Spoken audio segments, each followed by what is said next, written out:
Hi guys, welcome back to my channel.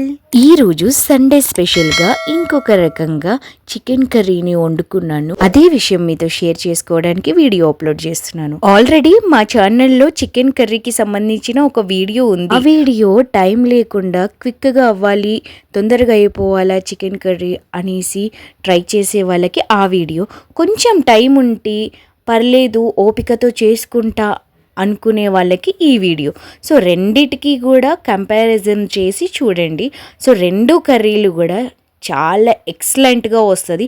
ఒక్కసారి try చేసి తప్పకుండా మీ ఎక్స్పీరియన్స్ నాతో షేర్ చేసుకోవచ్చు. ఎక్కువగా స్పైసెస్ ఇష్టపడే వాళ్ళు ఈ విధంగా చికెన్ కర్రీని చేసి తినండి, చాలా టేస్టీగా వస్తుంది. దానికి ముందు chicken, water, whole garam masala, ఎల్లిపాయలు ఇవన్నీ కూడా మనం సిద్ధం చేసుకుని పక్కన పెట్టేసుకున్నాం. ఒక గిన్నెలో వాటర్ తీసుకొని వాటర్ని బాగా బాయిల్ చేయాలి. మీకు తెలుసు కదా, ఎనీ నాన్ వెజ్ ఐటమ్స్ని కూడా నేను హాట్ వాటర్తోని వాష్ చేసుకుంటా. దాని వలన మొత్తం దానిలో వేస్టేజ్ మొత్తం కూడా వాటర్లోకి వచ్చేస్తుంది. ఎందుకంటే చికెన్ కట్ చేసే వాళ్ళు ఎలా కట్ చేసి ఇస్తారో మనకు ఐడియా ఉండదు, ఎందుకంటే లోపల వాళ్ళు చేసే ప్రాసెస్ మనకి తెలియదు. సో అందుకోసమని ఎట్లాగైతే ఏంటి, మనం చికెన్ లవర్స్ వాటిని వాష్ చేసుకొని యూజ్ చేసుకుంటే అది మన హెల్త్కే మంచిది కదా. అందుకోసమని ఎక్కడ నుంచి అయినా బయట నుంచి చికెన్ తీసుకొని రాగానే ఫస్ట్ మనం చేసే పని ఏంటంటే చికెన్లో హాట్ వాటర్తో వాష్ చేసుకోవడం. ఈ విధంగా శుభ్రపరచుకున్న తర్వాతనే మనం చికెన్ ప్రాసెస్ని స్టార్ట్ చేయాలి.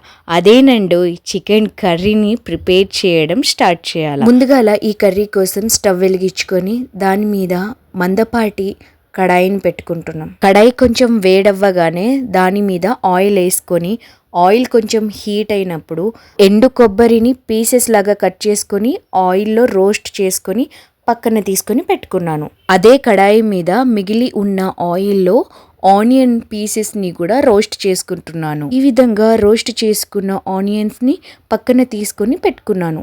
అదే ప్యాన్ మీద హోల్ గరం మసాలాలన్నిటినీ కూడా రోస్ట్ చేసుకొని పక్కన తీసుకొని పెట్టుకున్నాను. హోల్ గరం మసాలాలన్నిటికీ సంబంధించిన అన్నీ కూడా ఫ్రై చేసుకుని ఒక ప్లేట్లో పెట్టుకున్నాను.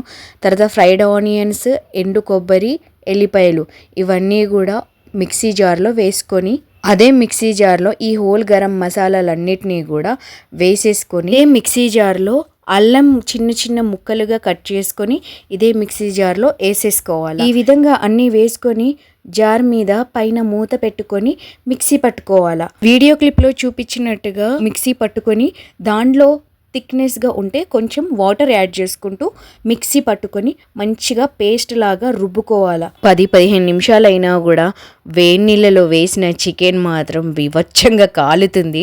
అయినా కూడా ఇంకా టైం లేదు కదా, ఇప్పటికే హాఫ్ అన్ అవర్ అయింది వాటర్లో నానబెట్టేసి మంచిగా శుభ్రంగా వాష్ చేసుకుందాం అనేసి. ఎంత కాలుతున్నా కూడా పీసెస్ని చూసినరా ఎంత గట్టిగా పిండేసి పక్కన ఇంకొక గిన్నె పెట్టుకొని మంచిగా శుభ్రంగా వాష్ చేసుకొని ఆ గిన్నెలో మొత్తం పెట్టేసుకుంటున్నాను.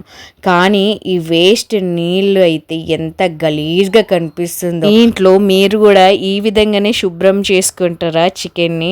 నాలాగానే నేనైతే ఇంకా వాష్ చేసుకున్న దానిలో కూడా వాటర్ వేసుకున్నాను. హాఫ్ బాయిల్ వాటర్ వేసుకొని మంచిగా శుభ్రంగా వాష్ చేస్తే ఇంకా మురికి నీళ్ళు వెళ్ళినాయి. ఇంకా దాంట్లో వాటర్ వేసుకొని పక్కన పెట్టుకున్నాను. స్టవ్ వెలిగించేసి కడాయి పెట్టుకొని దాంట్లో ఆయిల్ వేడెక్కగానే మనం శుభ్రంగా వాష్ చేసుకుని పక్కన పెట్టుకొని ఉంచినాం కదా నీళ్ళు వేసేసి, ఆ చికెన్ని మంచిగా గట్టిగా పిండేసి ఆయిల్లో ఫ్రై చేసుకుంటున్నాను. ఈ విధంగా మిగతా పీసెస్ని కూడా మంచిగా శుభ్రంగా వాష్ చేసుకుని పక్కన పెట్టుకున్నాను. ఎందుకంటే కాళ్ళు అవి ఇవి మొత్తం ఎక్కువ శాతం నేను తినను. సో మా ఇంట్లో ఉన్న వాళ్ళు తింటారు కాబట్టి వాటిని కూడా వాష్ చేసుకుని పక్కన పెట్టుకున్నాను. అంతలోపే మనం ఆయిల్లో కొన్ని పీసెస్ని వేసేసుకొని ఫ్రై చేసుకొని పక్కన పెట్టేసుకుంటున్నాను. సో ఆయిల్లో ఫ్రై అయిన పీసెస్ మొత్తం కూడా ఇలా సపరేట్ తీసుకొని పక్కన పెట్టుకున్న తర్వాత ఈ కాళ్ళు ఇంకా మిగతా పీసెస్ని కూడా వేసేసుకొని ఈ విధంగా రోస్ట్ చేసుకొని పక్కన పెట్టేసుకుంటున్నాను. 2 ఆనియన్స్, 3 టమాటాలు ఇలా చిటికేయగానే అలా కటింగ్ అయ్యి బయటకు వచ్చేసినాయి. సో మిక్సీ జార్లో టమాటాలు వేసుకొని మంచిగా మెత్తటి పేస్ట్ లాగా రుబ్బుకోవాలా. ఈ పేస్ట్ని ఇలా చిటికేయగానే ఆ విధంగా టమాటా పేస్ట్ కూడా రెడీ అయిపోయింది మన చికెన్ కర్రీకి యూజ్ చేయడానికి. ఇంకోటి మసాలా పేస్ట్ కూడా మనం రెడీ చేసుకుని పక్కన పెట్టుకున్నాము. తర్వాత ఆయిల్లో మనకి చికెన్ కూడా ఫ్రై అవుతుంది వన్ సైడ్. ఇలా ఫ్రై అయిన చికెన్ని పక్కన తీసుకున్నాను ఫస్టే చెప్పాను. అదే కడాయిలో ఇంకొంచెం ఆయిల్ వేసేసుకొని మనం కర్రీ ప్రిపరేషన్ అనేది స్టార్ట్ చేసేద్దాం. సో ఇలా వేడెక్కిన ఆయిల్లో విధంగా వీడియో క్లిప్లో చూపించినట్టుగా ఆయిల్ వేడెక్కగానే ఆనియన్స్ని వేసుకొని మంచిగా రోస్ట్ చేసుకోవాలి. మసాలా పేస్ట్ రెడీ ఉంది మనకి సైడ్లో. ఆనియన్స్ మొత్తం ఆయిల్లో కొంచెం రోస్ట్ అవ్వగానే ఈ మసాలా పేస్ట్ని కూడా వేసుకొని మంచిగా కలుపుకోవాలా. కర్రీకి ఎంత మోతాదులో మసాలా పేస్ట్ పడుతుందో అంతే మోతాదులో వేసేసుకొని మంచిగా ఫ్రై చేసుకోవాలా. మిగతా పేస్ట్ని స్టోరేజ్ పెట్టుకొని ఇంకెప్పుడన్నా కర్రీ చేసుకున్నప్పుడు కూడా యూజ్ చేసుకోవచ్చు ఈ పేస్ట్ని. ఈ విధంగా ఆయిల్లో మసాలా పేస్ట్ రోస్ట్ అవుతూ ఉండంగానే టమాటా ప్యూరీని కూడా, టమాటా మనం మిక్సీ పట్టుకొని పక్కన పెట్టుకున్నాం కదా, ఆ టమాటా పేస్ట్ని కూడా ఇందులోనే మసాలాలో వేసేసుకొని ఆయిల్లో మంచిగా ఫ్రై చేసుకోవాలి. ఈ విధంగా మంచిగా ఫ్రై అయినప్పుడు ఉప్పు, పసుపు, కారం ఇవి 3 ఇంగ్రీడియంట్స్ అనేది మనం యాడ్ చేసుకుంటున్నాం. ఎందుకంటే మా ఇంట్లో కొంచెం కారం ఎక్కువనే తింటారు కాబట్టి నేను స్పైసెస్ కోసం ఇంకొక ఎక్స్ట్రా స్పూన్ అనేది యాడ్ చేసుకున్నాను. సో ఈ విధంగా ఈ మూడిటిని వేసుకున్న తర్వాత కూడా ఒకసారి మంచిగా అటు ఇటు ఆయిల్లో మంచిగా ఫ్రై చేసుకోవాలి. ఫ్రై చేసుకున్న ఈ మిశ్రమంలో మనం ముందుగా ఫ్రై చేసుకొని పక్కన పెట్టుకున్న చికెన్ పీసెస్ని కూడా దీనిలో యాడ్ చేసుకొని మంచిగా కలుపుకోవాలి. ఈ విధంగా కలుపుతూ పోయినప్పుడు కొంచెం గ్రేవీ అనేది థిక్నెస్ అయినప్పుడు దాంట్లోనే వాటర్ యాడ్ చేసుకుంటున్నాము. వాటర్ యాడ్ చేసుకుంటూ మంచిగా బాయిల్ చేసుకోవాలి. చికెన్ పీసులు మంచిగా ఉడుకుతున్నప్పుడు మనం ముందుగా వేసుకున్న మసాలాలన్నీ కూడా పర్ఫెక్ట్గా ఈ పీసెస్లకి పట్టించేలాగా బాగా కలుపుకుంటూ ఉడికించుకోవాలి ఈ కూర మొత్తం. కర్రీ ఉడుకుతూ ఉన్నప్పుడు ఇలా ఈ వీడియో క్లిప్లో చూపించినట్టుగా ఆయిల్ అనేది పైకి తేలగానే కర్రీ మనకి ఆల్మోస్ట్ రెడీ అయిపోయినట్టే.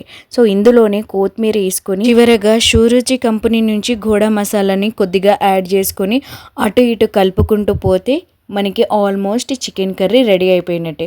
ఒక 5-10 నిమిషాలు ఆల్రెడీ ఇట్లా కలుపుకుంటూ పోతే ఆయిల్ అనేది కొంచెం పైకి తేలుతుంది ఈ కర్రీ మీద. చలో మనకి రెడీ టు ఈట్ కర్రీ అయితే రెడీ అయిపోయింది. సో ఇదే లాస్ట్ బ్లాగ్. ఈ బ్లాగ్ మీకు నచ్చితే please do like, share and subscribe. చలో ఈరోజు సండే స్పెషల్ అయితే చికెన్ కర్రీ విత్ చపాతీ.